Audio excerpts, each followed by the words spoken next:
Bonjour à tous. Derrière la porte d'une maison mitoyenne de la région bruxelloise se cache un îlot qui nous réserve quelques belles surprises. En effet, un ancien atelier de menuiserie aujourd'hui transformé en habitation plutôt inattendue. Et pour la visite, suivez-moi. Tom et Nathalie, qui est aussi architecte, soulignons-le, ont dû tenir compte de la difficulté majeure. En fait, le bâtiment que vous voyez derrière moi ne dispose que d'une seule façade ouverte. Les trois autres sont mitoyennes et donc forcément aveugles par définition. Qu'à cela ne tienne, en usant de quelques bonnes astuces, il a tout à fait été possible d'optimaliser au mieux un espace qui finalement n'est pas aussi vaste qu'il n'y paraît. À l'extérieur, on retrouve déjà l'esprit japonisant des lieux qui se prolonge d'ailleurs à l'intérieur grâce entre autres à ce bambou qui est le fil conducteur. Cet ancien entrepôt est constitué de 3 plateaux de 50 mètres carrés chacun, des dimensions finalement assez modestes. Et donc, au-delà de la problématique de la lumière, il fallait trouver une astuce pour insuffler à l'endroit une impression d'espace. Nathalie Strappard a donc imaginé des étages en demi-niveau. Différentes ouvertures aux dimensions assez atypiques, c'est vrai, sur les murs intérieurs, mais aussi en façade, permettent de distribuer la lumière sans vis-à-vis avec les voisins. Il existe une véritable interaction entre les pièces, entre autres grâce à ces balustrades vitrées qui laissent glisser la lumière.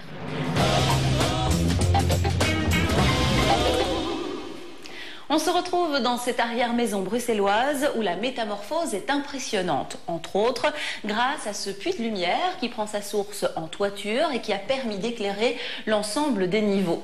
Les derniers étages accueillent en réalité les pièces à vivre et entre autres cette cuisine qui je trouve est tout de même assez impressionnante. D'abord, elle est ultra fonctionnelle. Elle dispose d'un maximum de placards et d'un large plan de travail, mais aussi de quelques accessoires, tous plus intelligents les uns que les autres. Et je pense notamment à ces réservoirs à épices parfaitement intégrés ou encore à l'espace de rangement pour l'éponge et le liquide vaisselle. Il suffisait d'y penser. Pour profiter au maximum de l'apport de lumière, on l'a vu tout à l'heure, les pièces à vivre ont été installées tout en haut. Alors forcément, la chambre à coucher s'est retrouvée au rez-de-chaussée, séparée du hall d'entrée par une passerelle en bois. En fait, au-delà du concept de la chambre à coucher, il s'agit davantage d'un espace-lit autour duquel il est possible de circuler en marchant sur les coffres de rangement. Je trouve personnellement que c'est une très bonne idée, idéale donc pour stocker des oreillers ou des couvertures. L'espace communique directement, hop, regardez, avec la salle de bain, une salle de bain minimaliste qui elle aussi fait la part belle au placard. La table de toilette a été faite sur mesure et dessinée par Nathalie Strappard en personne.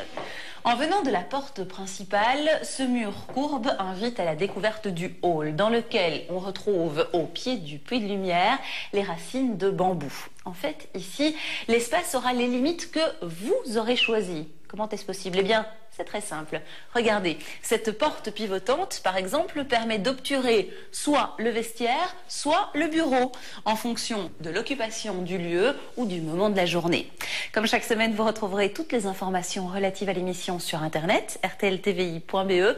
On se retrouve samedi prochain. D'ici là, portez-vous bien.